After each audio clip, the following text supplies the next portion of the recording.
अथ नवमोऽध्यायः। नवमा अध्याय निशुंभवध। अथ ध्यानम। मैं अर्धनारीश्वर के श्री विग्रह की निरंतर शरण लेता हूं। उनका वर्ण बंदूक पुष्प और सुवर्ण के समान रक्त पीत मिश्रित है।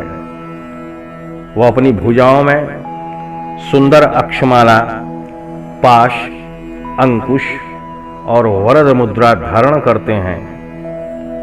अर्धचंद्र उनका आभूषण है तथा वह 3 नेत्रों से सुशोभित है। ओम नमः चंडिकायै, चंडी देवी को नमस्कार है। तो राजा ने कहा कि भगवान, आपने रक्त बीज के वध से संबंध रखने वाला देवी चरित्र का यह अद्भुत माहात्म्य मुझे बतलाया। अब रक्त बीज के मारे जाने पर अत्यंत क्रोध में भरे हुए शुंभ और निशुंभ ने जो कर्म किया उसे मैं सुनना चाहता हूं। ऋषिर्वाच, ऋषि कहते हैं कि राजन, युद्ध में रक्त बीज तथा अन्य दैत्यों के मारे जाने पर शुंभ और निशुंभ के क्रोध की सीमा न रही। अपनी विशाल सेना इस प्रकार मारी जाती देखकर निशुंभ अमरस में भरकर देवी की ओर दौड़ा। उसके साथ असुरों की प्रधान सेना थी। उसके आगे पीछे तथा पार्श्व भाग में बड़े बड़े असुर थे, जो क्रोध से ऊंट को चबाते हुए देवी को मार डालने के लिए आए। महापराक्रमी शुंभ भी अपनी सेना के साथ मातृगणों से युद्ध करके क्रोधवश चंडिका को मारने के लिए आ पहुंचा। तब देवी के साथ शुंभ और निशुंभ का घोर संग्राम छिड़ गया। वे दोनों दैत्य मेघों की भांति बाणों की भयंकर वृष्टि कर रहे थे। उन दोनों के चलाए हुए बाणों को चंडिका ने अपने बाणों के समूह से तुरंत काट डाला और शस्त्र समूहों की वर्षा करके दोनों दैत्यपतियों के अंगों में भी चोट पहुंचाई। निशुंभ ने भी तीखी तलवार और चमकती हुई ढाल लेकर देवी के श्रेष्ठ वाहन सिंह के मस्तक पर प्रहार किया।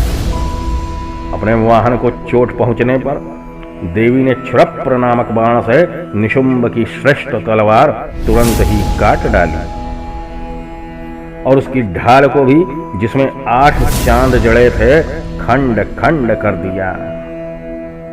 ढाल और तलवार के कट जाने पर उस असुर ने शक्ति चलाई, किंतु सामने आने पर देवी ने चक्र से उसके भी 2 टुकड़े कर दिए। अब तो निशुंभ क्रोध से जल उठा और उस दानव ने देवी को मारने के लिए शूल उठाया। देवी ने समीप आने पर उसे भी मुक्के से मारकर चूर्ण कर दिया। तब उसने गदा घुमाकर चंडी के ऊपर चलाई, परंतु वह भी देवी के त्रिशूल से कटकर भस्म हो गई। तदंतर दैत्यराज निशुंभ को फरसा हाथों में लेकर आते देख देवी ने बाण समूहों से घायल कर धरती पर सुला दिया। उस भयंकर पराक्रमी भाई निशुंभ के धराशायी हो जाने पर शुंभ को बड़ा क्रोध हुआ और अंबिका का वध करने के लिए वह आगे बढ़ा। रथ पर बैठे बैठे ही उत्तम आयुधों से सुशोभित अपनी बड़ी बड़ी 8 अनुपम भुजाओं से समूचे आकाश को ढककर वह अद्भुत शोभा पाने लगा। आते देखकर देवी ने शंख बजाया और धनुष की प्रत्यंचा का भी अत्यंत दुस्सह शब्द किया। साथ ही अपने घंटे के शब्द से, जो समस्त दैत्य सैनिकों का तेज नष्ट करने वाला था, संपूर्ण दिशाओं को व्याप्त कर दिया। तदंतर सिंह ने भी अपनी दहाड़ से, जिसे सुनकर बड़े बड़े गजराजों का महान मद दूर हो जाता है, आकाश, पृथ्वी और 10 दिशाओं को गुंजा दिया।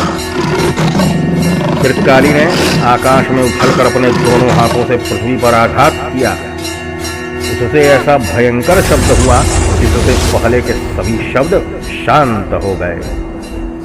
तत्पश्चात शिवदूती ने दैत्यों के लिए अमंगलजनक अट्टहास किया।